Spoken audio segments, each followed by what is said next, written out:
वैकुंठ में ही है। तो ऐसे पकड़ो भगवान को कथाओं के द्वारा। भगवान अब हम जाने ही नहीं देंगे, हमारा हृदय ही जो है पधारो नाथ पूजा को हृदय मंदिर बनाया है, जाना है कि नहीं? तो हृदय को ही हम मंदिर बना देंगे। मंदिर में स्वच्छता रहती है, तभी तो भगवान मंदिर में रहते हैं, है कि नहीं? तो मन में स्वच्छता रखो, काम विकार में रखो। तो काम क्रोध आदि विकार छोड़ो, ये मंदिर ही पवित्र हो, हृदय ही पवित्र हो गया और हृदय ही मंदिर बन जाएगा। भगवान का अपने आप नित्य निवास हृदय में हो जाएगा, फिर कहीं बाहर जाने की जरूरत नहीं पड़ेगी। यथा निगुणम हृदयम कुयोगिनाम, निगुड़ी लोग, अज्ञानी लोग भगवान को कहीं गुफाओं में, कहीं नदी के किनारे, कहीं मंदिर में ढूंढते हैं, तो भगवान बाहर थोड़ी रहते हैं। तो भगवान तो आत्मा में ही किसका वास होता है? परमात्मा का वास आत्मा में ही है। तो भगवान हृदय में ही है और हम अज्ञानी बाहर ढूंढते हैं, वहाँ मिलेंगे वहाँ मिलेंगे। तो काम आदि विकार है, उन विकारों को छोड़ो, भगवान हमारे हृदय में ही घट घट में राम बसे हुए हैं, घट में ही अंदर ही परमात्मा की प्राप्ति हो जाएगी। तो इस प्रकार दौड़ते हुए गई कालिंदी ने भगवान के गले में माला डाल दी। चौथा विवाह भगवान का सूर्य की पुत्री जो है कालिंदी के साथ हो गया। उज्जैन के राजा बिंद अनुबिंद है, इनकी बहन मित्रबिंदा है। पांचवा विवाह भगवान का मित्रबिंदा के साथ हो गया। छठा एक कौशल देश के राजा हैं जिनका नाम है नग्नजित।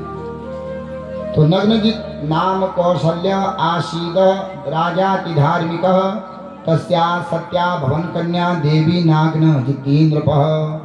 राजन परीक्षित से कह रहे हैं सुखदेव जी, हे राजन, एक कौशल देश के राजा है नग्नजित, इनकी एक पुत्री है सत्या। नग्नजित की पुत्री है, इसलिए नागनजित की उसे कहा जाता है। तो राजा के कोई संतान नहीं, बहुत समय बाद गाय बहुत पाले थे राजा ने। तो क्या हुआ, राजा के एक महीने में 7 गायों ने 7 बछड़ों को जन्म दे दिया। जब 7 गायें साथ ही राजा की ब्याह गई, बछड़ा दे दिया और उसी महीने राजा की पत्नी भी गर्भवती हो गई। राजा बड़ा प्रसन्न हुआ, हाँ ये गाय थोड़ी है, ये बछड़े थोड़ी है, ये तो साक्षात भगवान आए हैं मेरे घर में। किसी को घर में लाने से अच्छा होता है और किसी को घर में लाने से खराब होता है कि नहीं होता? कोई चीज़ घर में आवे और इतनी सुख और शांति को देती है कि मनुष्य कहे भैया ये मेरा लक्की है कि नहीं? लक्की चीज़ वो कैसे भी टूट जाए फूट जावे पर उसको फेंकना नहीं चाहता। और कोई चीज़ घर में लाने से ही एकदम कलह हो जाता है, सबके जीवन में होता होगा ऐसा। तो राजा की 7 बछड़े जब हुए घर में, पत्नी उसी महीने गर्भवती हो गई। राजा कहने लगा ये कोई बछड़े नहीं है, ये तो मेरा भाग्य पलटने वाले जो है आए हैं, क्योंकि मैं हार चुका था कि अब मेरी कोई संतान होगी और इन बछड़ों को मैं पालूंगा। जो भी मेरे घर में पुत्र होगा तो पुत्र का विवाह भी इसी कोई शर्त पर रखूंगा। समय आने पर राजा के घर में एक सुंदर कन्या हुई, उसका नाम हो गया सत्या। सत्य बोलती थी, बड़ी रूपवती थी, सुंदर थी। कन्या 16 साल की हुई।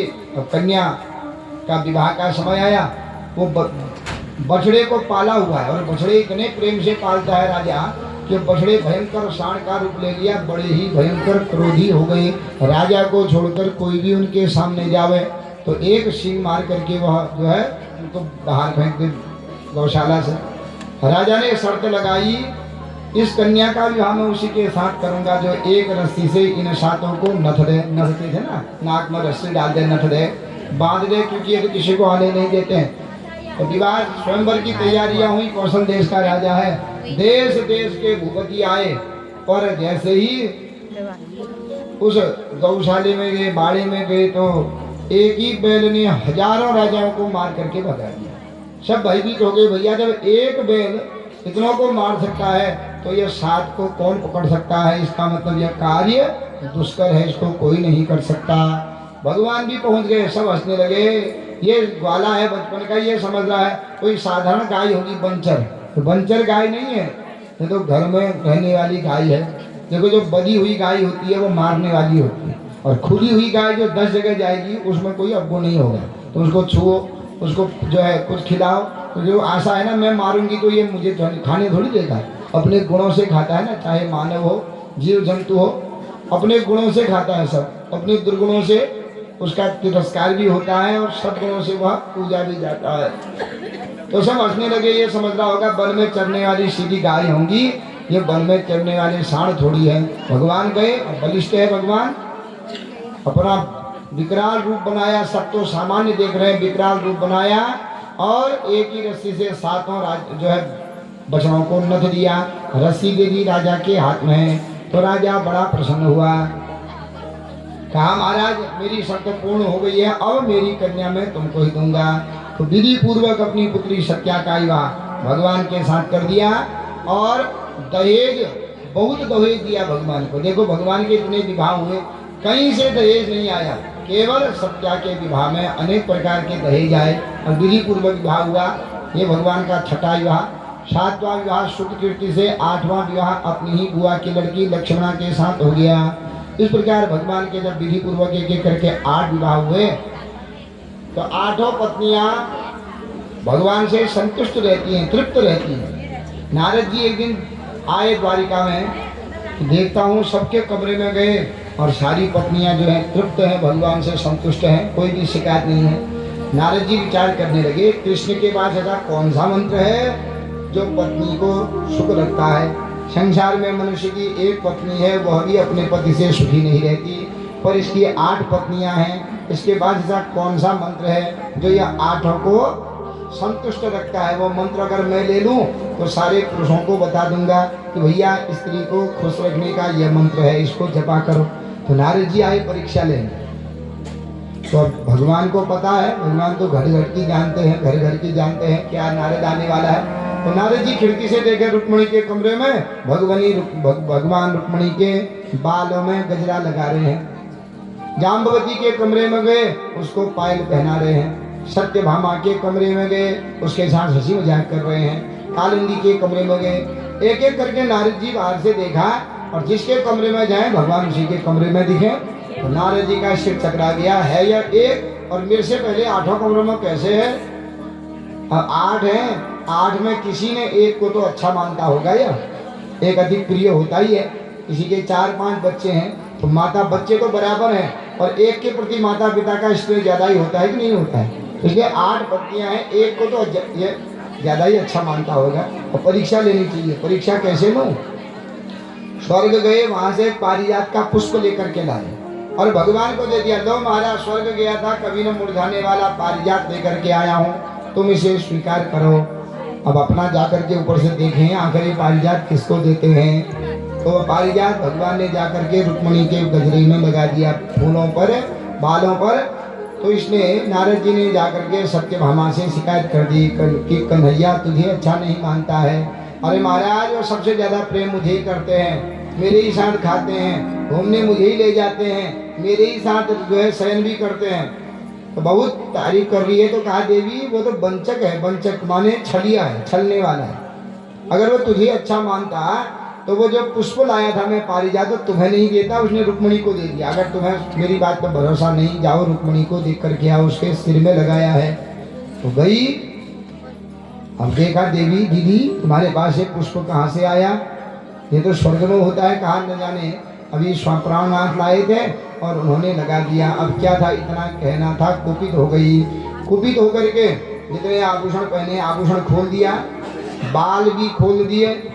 इतनी कुपित होकर के करे गई कहाँ? कोप भवन। कोप भवन जानते हैं कि नहीं जानते आप लोग? पहले जब मकान बनता था एक छोटा कमरा बनाते थे, उसको कहते थे कोप भवन। तो धीरे धीरे उसको कहने लगे कोठरी। कोठरी उन्होंने कहा, कोठरी।